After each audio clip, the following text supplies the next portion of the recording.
Hello everybody and welcome back. Today we'll be looking at a ton of different tips that should hopefully help you guys always win your early game, so let's get right into it.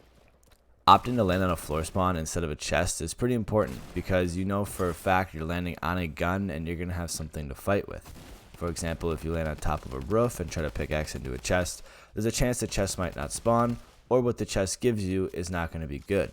And if somebody lands in the house below you and you don't even get a chest spawn, there's a good chance you're not making out alive. If you're floating down, check who's all landing with you and exactly where, because it's going to give you the best sense of who you should push first. Because if somebody lands on the outskirts, you're going to have a lot easier time fighting them one-on-one, rather than if you fight into the more contested area of the POI where there's going to be multiple players trying to third party you. Then once you can, look over towards the contested area of the POI, because for the most part the players will be fighting and they'll all be low at that point.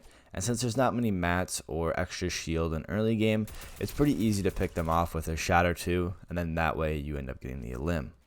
Having more mats than your opponent in early game is a guaranteed way to win an engagement, because there's so many different ways that you can outplay your opponents when you have mats and they have none, because you can control the entire situation with your builds and your edits, and your opponent really only has natural build structures and old builds to protect themselves.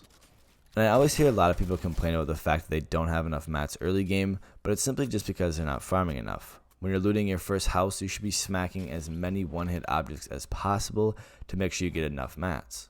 And if you land somewhere like Lazy Lagoon, which has large resource nodes within the ship, it's important to take use of those, because that's a huge advantage over anybody that lands near you, or if somebody lands inside the ship. Having pretty much 200 mats straight away is insane. And if you do farm out the entire ship, you can get max wood and nearly 300 metal before first zone even closes while looting. Having a set loot path can really help you maximize the total amount of chests and floor spawns you can hit, but as well getting as many mats as possible. Having shield in early game is really crucial, and knowing where all the chests inside of your POI are and having a really good path to maneuver through everything to get as many as possible is going to get your chance of getting shield way up.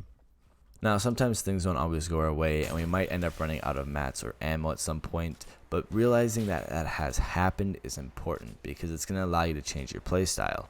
So for the most part, after you take a shot, you usually build right away. Now, if you have no mats, you obviously can't. So after you shoot, making sure you're taking cover in the natural builds or old player builds is going to make sure you're staying protected. And what's important when you have no mats is holding down angles and using third person to your advantage. Right hand peeks are super important, and that's where you're going to be able to control the situation even when you have zero mats, because you have full view of where your opponent is coming towards you from, and then you can kind of take your shots when you feel it is the right time. One thing that I used to despise doing was backing out of a fight after I had already started it, because I felt like I had already invested too many mats or too much of my ammo for it to be worth leaving. But sometimes it's the right play to make, especially when you don't have the best loot off a spawn, and you can sometimes pick up an audio cue of your opponent having a shotgun, and if you don't have anything to combat that, maybe not enough shield, not enough mats, it's kind of a good idea to back out and try to loot more of your POI. And if your POI is already completely looted and picked dry, it's pretty easy to hop into a slipstream or use one of the other many different rotation devices that are in Fortnite now to kind of rotate out and go find somewhere else within the map, because there's a lot of little places spread out across that you can easily loot and pick up some better loot. Even though early game is very luck dependent, there's a couple things that are always going to stay true.